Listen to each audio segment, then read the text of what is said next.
Hello, wait. Let me admire myself for a little before starting a vlog. Yeah. आणि आज सकाळ झाली, Monday आहे. मी गेली होती मंदिरामध्ये मला हा भेटला.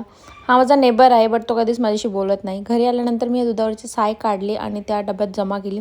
कारण मी त्या सायचं नंतर थोड्या दिवसांनी तूप बनवणार आहे.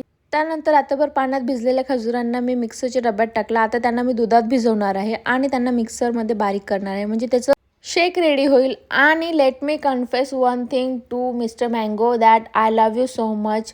मला प्रचंड आंबे आवडतात. आंबे हा माझा फेवरेट फ्रूट आहे, आंबे आणि लिची. तर बस मला हेच त्यांना सांगायचं होतं.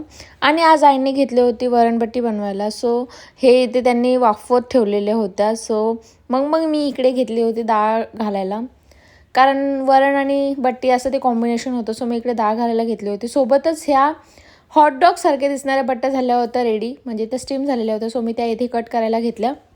आणि सर्व व्यवस्थित कट झाल्यानंतर काय केले, सर्व व्यवस्थित कट झाल्यानंतर मी त्यांना फ्राय करून टाकले. जास्त वेळ नाही त्यांना जगायला दिलं. त्या फ्राय झाल्यानंतर मी इकडे वरण पण रेडी करायला घेतले होते. आणि इथे मस्तपैकी वरणाला फोडणी देऊन वरण पण रेडी झालेले आहे. सो हे सर्व झाल्यानंतर मी इथे प्लेट रेडी केले. हे त्या बट्ट्या अशा चोरल्या होत्या, त्याच्यावरती असं वरण टाकायचं गरमागरम. आणि वरण यासाठी पातळच बनवावं लागतं, घट्ट वरण नाही छान लागत. त्यानंतर हे बेसन बनवलं होतं आईने, आणि मी याच्यावर मस्तपैकी साजूक तुपाची धार टाकली आणि मस्त गरमागरम प्लेट रेडी झाली होती. ही मी नाही खाल्ली, मी खाल्ली ती ही होती. आणि असं मी दुपारी जेवली. बाय.